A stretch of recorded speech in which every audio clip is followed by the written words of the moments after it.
"Excuse me, miss," came a voice dripping with condescension. Amara Carter looked up from her phone to see Gwen Harper, the flight attendant, standing over her with an insincere smile plastered across her face. "Are you sure you're in the right section? This is first class." Amara's fingers tightened around her phone as she forced herself to remain composed. She held up her ticket, her name and seat number clearly visible. "Yes, I'm certain," she replied, her tone calm but firm. Gwen glanced at the ticket briefly before letting out a small laugh that didn't reach her eyes. "Well, mistakes happen," she said, loud enough for nearby passengers to overhear. "I just wanted to make sure everything was in order." The underlying implication hung heavy in the air. Amara felt the weight of judgment pressing down on her, not only from Gwen but also from the curious glances of other passengers who were now watching intently. Before she could respond further, another voice cut through the tension. "Yeah, maybe she's just lost," Ethan Caldwell chimed in sarcastically, his smirk cutting deeper than any insult. Amara turned toward the source of the comment, a white man seated across the aisle, dressed sharply in a tailored suit. His careless remark ignited a fresh wave of anger within her, though she kept it masked behind a stoic expression. "You think this is funny?" Amara shot back, her voice steady but laced with defiance. Ethan shrugged nonchalantly, leaning back in his seat as if he hadn't a care in the world. "Just saying people get confused sometimes, no big deal. No big deal." Those 3 words echoed in Amara's mind like nails scraping against glass. It wasn't about the seating anymore. It never had been. It was about being made to feel like an outsider, someone who didn't belong despite having every right to be there. Other passengers remained silent, their collective lack of intervention speaking volumes. Some avoided eye contact altogether, while others seemed almost entertained by the unfolding drama. The atmosphere grew heavier, charged with unspoken hostility, and then, amidst the rising tension, a memory surfaced, one that struck Amara like a blow to the chest. She was 16 again, sitting in the cafeteria of her private prep school, surrounded by whispers. They weren't subtle.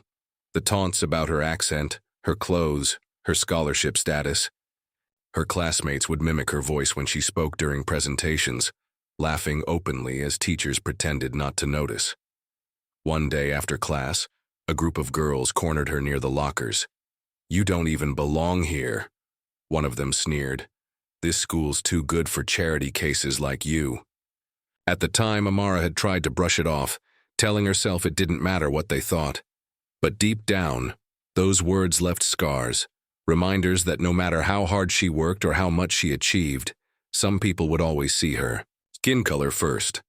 Now, years later, those same feelings of inadequacy threatened to resurface. Yet as Gwen loomed over her and Ethan mocked her from across the aisle, something inside Amara shifted. She wasn't that girl anymore, the one who stayed silent to avoid confrontation. She was a successful lawyer, a fighter, someone who refused to let racism define her worth. Her resolve hardened as she reminded herself why standing up mattered, not just for herself, but for everyone else who'd ever been made to feel less than. But before she could act, a soft click caught her attention. Lila Monroe adjusted her phone discreetly, ensuring the camera captured every word of the altercation. She sat 2 rows behind Amara, her sharp eyes taking in every detail. As a journalist who specialized in exposing systemic injustices, Lila recognized the significance of what was unfolding. "This is going viral," she whispered under her breath, anticipation lighting up her features. For Amara, the realization that someone might be documenting the incident added another layer of complexity. Part of her wanted to confront Gwen outright, to call out the thinly veiled racism for what it was. But another part hesitated. What if things escalated further? What if security got involved? Her thoughts were interrupted when Gwen's voice pierced through once more. "If there's no issue, then we won't need to involve anyone else, will we?" Gwen said pointedly, her gaze lingering on Amara as if daring her to push back. Amara clenched her jaw, knowing full well what Gwen meant. By anyone else. Moments later, Gwen pressed the intercom button on her card and spoke into it. "We may need assistance in first class," she announced, her tone clipped and professional. Amara's heart raced. Security. The mere mention of the word sent a chill down her spine. She'd heard stories, too many stories, of black individuals being removed from flights for no reason other than prejudice. Was this really happening to her? Around her, the cabin fell eerily quiet. Passengers exchanged uneasy glances, unsure whether to intervene or stay out of it. Even Ethan seemed to hesitate, his earlier bravado fading slightly as the gravity of the situation settled in. As footsteps approached from the front of the plane, Amara steadied herself. Whatever happened next, she knew one thing for certain. Staying silent wasn't an option. Not this time. The sound of heavy footsteps echoed down the aisle as Marcus Hale, a burly security officer, approached Amara's seat. His presence was imposing, his expression unreadable but undeniably authoritative. "Ma'am," he began, his tone clipped and formal, "we've been informed there's an issue here." Amara straightened in her seat, gripping the armrests tightly. "An issue?" she repeated, incredulity creeping into her voice. "I'm sitting in my assigned seat with a valid ticket. Why am I being treated like a criminal?" Gwen stepped forward, her lips curling into a smug smile. "It's just protocol, sir," she said to Marcus, deliberately avoiding eye contact with Amara. "We need to ensure everyone feels comfortable on board." Marcus didn't question Gwen's version of events. Instead, he turned back to Amara, his tone firmer now. "If you could accompany me, please." Amara felt the sting of injustice burning in her chest. She glanced around at the other passengers. Some looked uneasy, others indifferent, but none offered any support. It wasn't just Gwen anymore, it was the system itself that seemed determined to silence her. As Marcus motioned for her to stand, Amara's mind raced. Complying would feel like surrender, but resisting might only escalate things further. Before she could decide, Ethan chimed in again, his voice dripping with false concern. "This isn't personal, you know," he said, leaning over so Marcus could hear him. "But maybe it'd be easier if she just moved. No one wants this kind of drama on a flight." Ethan's words cut deeper than Marcus's authority ever could. They weren't just targeting her seat, they were questioning her right to exist in this space at all. Amara tried to ignore Ethan's comment, focusing instead on maintaining her composure. But then Gwen reappeared with a tray of drinks, offering water to nearby passengers while pointedly skipping Amara altogether. "No service for certain sections right now," Gwen announced loudly, her eyes flicking briefly toward Amara before moving on. Amara's jaw tightened. She knew exactly what Gwen meant by certain sections. It wasn't about logistics or priority.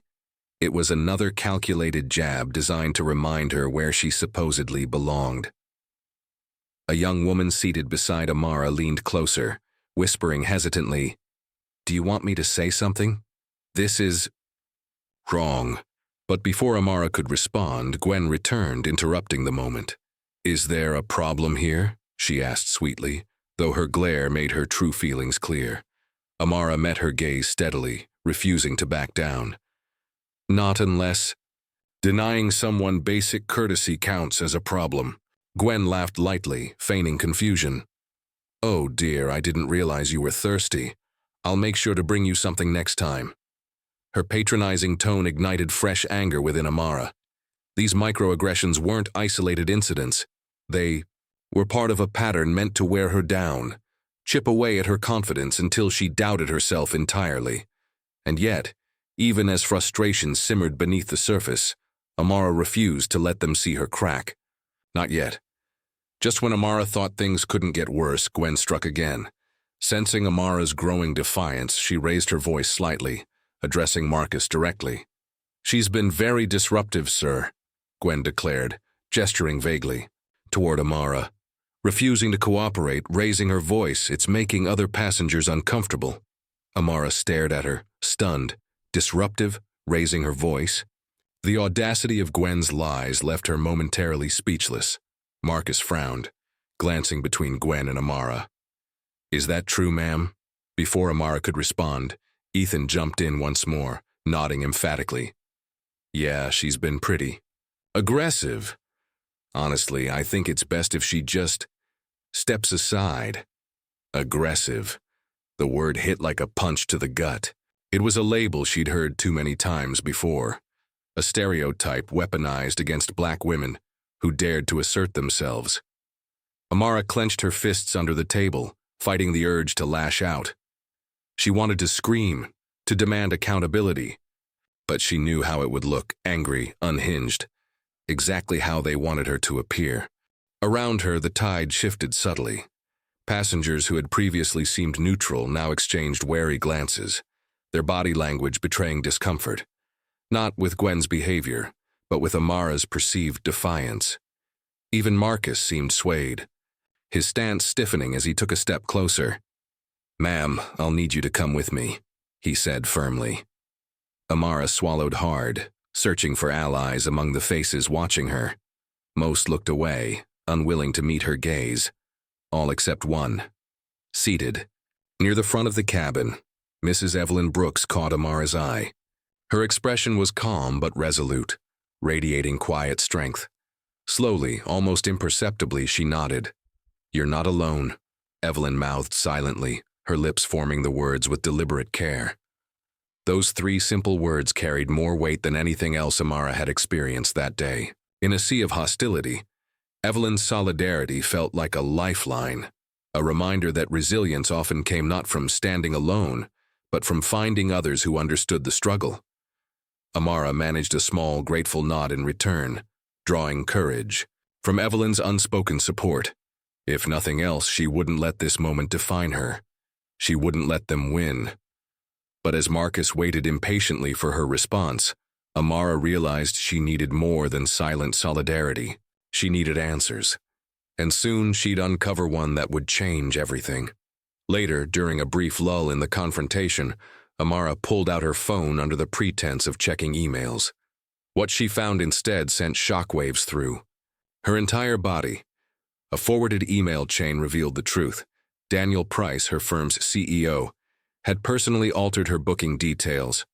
First class had been swapped for economy without explanation. A subtle but deliberate act meant to undermine her credibility ahead of a major promotion. Her hands trembled as she read the damning evidence. "She doesn't need special treatment," Daniel had written in the email. "Let's see how she handles adversity, that's what he called it. As if systemic racism and professional sabotage were mere obstacles to overcome, rather than insidious forms of oppression." Anger surged through Amara, hotter and sharper than ever before. This wasn't just about Gwen or Marcus or even Ethan. It was about the layers of prejudice embedded in every corner of her life. But anger alone wouldn't be enough. She needed a plan, a way to expose the truth and reclaim her power. And as fate would have it, help was already on the way. Her phone buzzed softly in her lap, pulling her attention away from the email. It was a text from Tariq Johnson, a young activist she'd connected with months ago after attending one of his panels on racial justice. "Hey, saw Lila's live stream," Tariq wrote. "You okay? Need backup?" Amara exhaled slowly, her fingers hovering over the keyboard. For a moment she considered ignoring the message, retreating into silence as she always had. But something stopped her. The memory of Evelyn's nod, the weight of Daniel's betrayal, the sheer exhaustion of carrying this burden alone. "I'm still here," she finally typed, "but I can't do this by myself." Tariq responded almost instantly. "You don't have to. We've got your back. Whatever you need, we'll amplify it." His words reignited a spark within her, a fierce determination to fight back, not just for herself, but for everyone who'd ever been silenced, dismissed, or erased. As the plane descended toward its destination, Amara began crafting her response, not just to Tariq, but to the world. This story isn't over yet. As Marcus Hale escorted her toward the exit, Amara stopped abruptly, planting her feet firmly on the cabin floor. Her voice cut through the tense silence like a blade. "Do you know why this is happening?" she demanded, turning to face the passengers who had watched silently as injustice unfolded. "It's not because I did anything wrong," It's because of what I represent. A black woman succeeding in spaces where people like me are told we don't belong.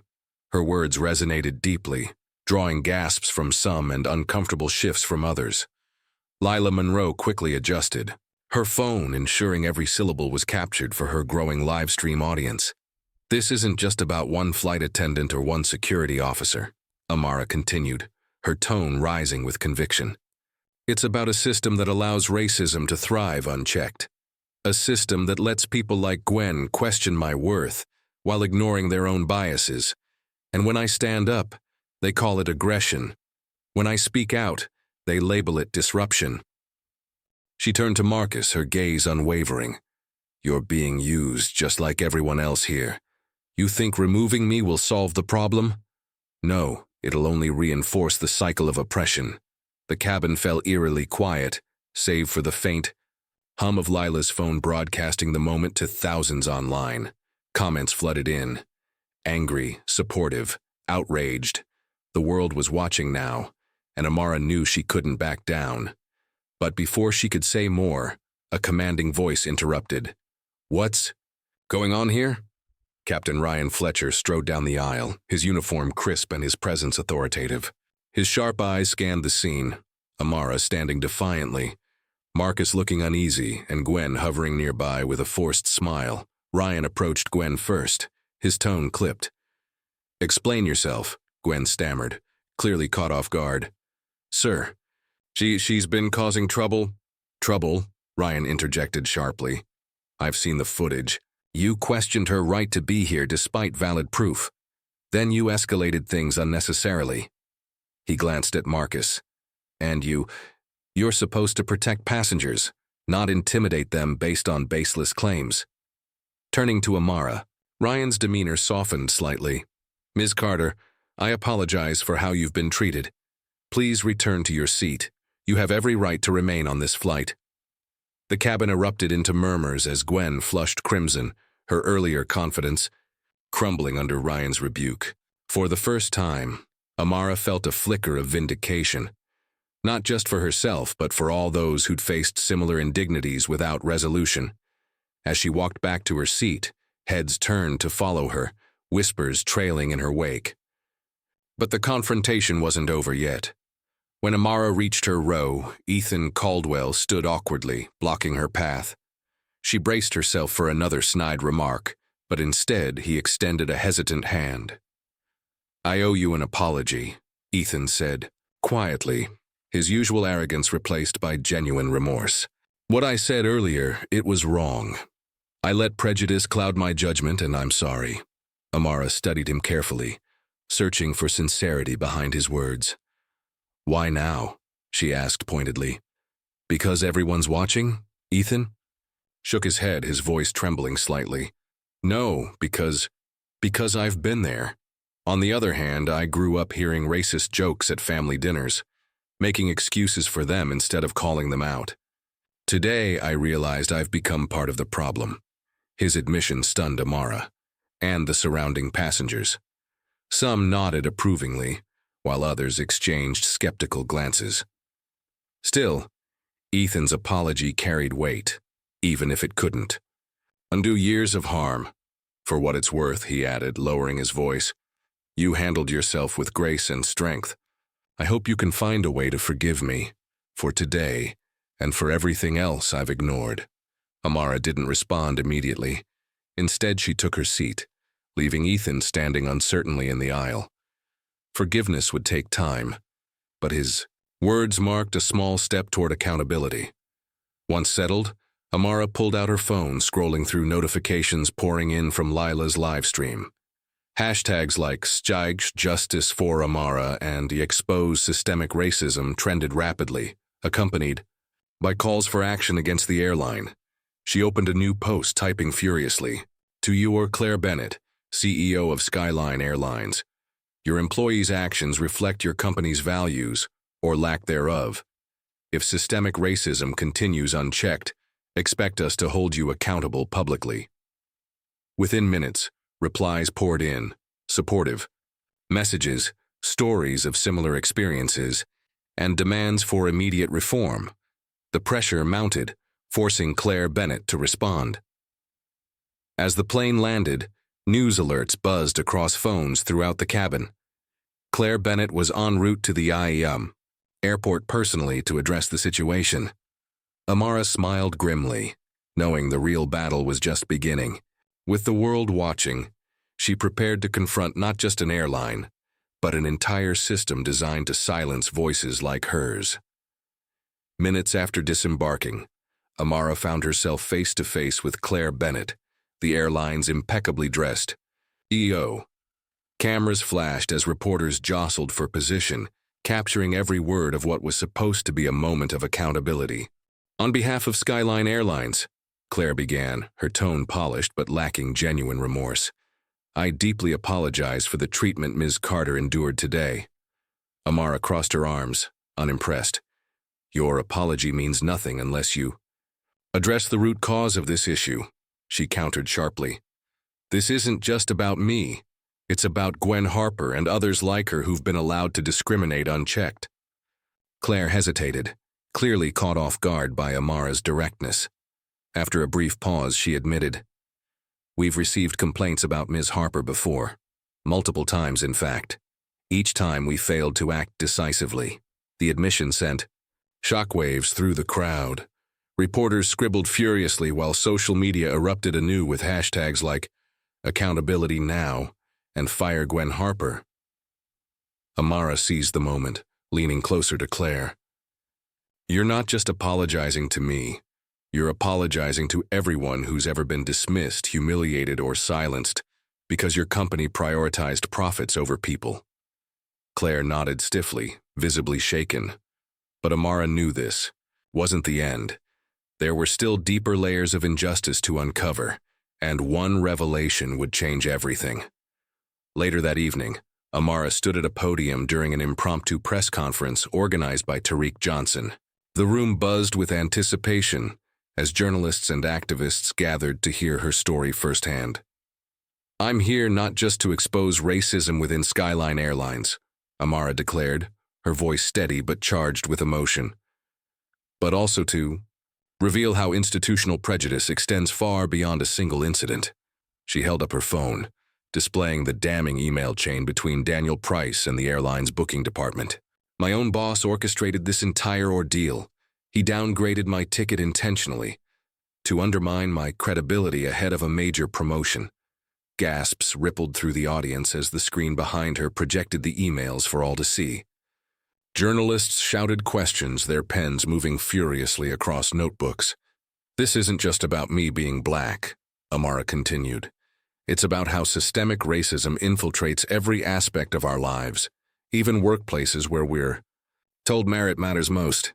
Daniel thought he could silence me, but instead, he gave me a platform. Within hours, the scandal dominated headlines nationwide. Public outrage forced Daniel's resignation, while calls for corporate reform echoed louder than ever before. For Amara, it was both vindication and validation. A reminder that speaking truth to power could dismantle even the strongest walls of oppression. But personal victories weren't enough. She owed this fight to those who came before her, and those who would carry the torch forward. At the heart of Amara's victory, speech was a tribute to someone who had inspired her resilience, Mrs. Evelyn Brooks. When I felt alone on that plane, Amara said, her voice softening slightly, Mrs. Brooks reminded me that I wasn't fighting just for myself, but for generations of black women who refused to stay silent. Evelyn, seated in the front row, rose slowly to join Amara at the podium. Her presence commanded respect, her weathered hands gripping the mic as she began to speak. They tried to break us back then, too, Evelyn recounted, her voice trembling but resolute. I was denied promotions, ridiculed for my accent, told I didn't fit the image they wanted, but I kept going, not just for myself, but for the young women I hoped would come after me. Tears welled in Amara's eyes as Evelyn placed a hand on her shoulder. Today proves that our struggles aren't in vain. Every battle we fight brings us closer to justice, not just for ourselves, but for everyone still waiting for their turn. The audience erupted into applause, moved by the intergenerational bond forged through shared pain and perseverance. It was a powerful reminder that progress wasn't linear, but it was possible when voices united across time and experience. In the weeks that followed, Tariq Johnson became a household name. His grassroots campaign to amplify stories of racial injustice gained unprecedented momentum, fueled by Amara's courage and Evelyn's wisdom. "We can't wait for systems to change themselves," Tariq declared during a national broadcast interview. "We have to demand better, with our voices, our votes, and our actions." Social media played a pivotal role, with hashtags like Speak Up Stand Strong trending globally. People from all walks of life shared their experiences, amplifying the call for accountability and reform. Amara watched proudly as Tariq's movement grew, knowing her story had sparked something bigger than she'd ever imagined. Together, they hosted workshops, panel discussions, and community events, empowering others to confront racism head-on. As the final scene unfolded, Tariq stood alongside Amara and Evelyn at a rally attended by thousands. Their message was simple yet profound. Justice required collective effort, resilience, and unwavering hope. "For every person who's ever been told they don't belong," Amara said, addressing the cheering crowd, "this is your moment to prove them wrong. Speak up, stand strong, and together, let's change the world." With those words, the camera panned out, capturing a sea of raised fists and hopeful faces, a testament to the enduring power of solidarity and action. So what would you have done if you were in Amara's shoes? Would you have stayed silent? Or would you have spoken up against injustice? The truth is, stories like hers happen every day, on flights, in workplaces, and within systems designed to silence marginalized voices. But here's the thing. Change starts with us. How can we hold institutions accountable when they fail to act? How do we ensure that no one else has to endure what Amara faced? These are questions worth asking and answering. If this story resonated with you, stay tuned for more hidden narratives of resilience and courage. Together, we can amplify these voices and inspire action. Remember, your voice matters. Whether it's calling out discrimination, supporting others, or simply starting a conversation, every step counts. Speak up, stand strong, and let's work together to create a world where everyone truly belongs.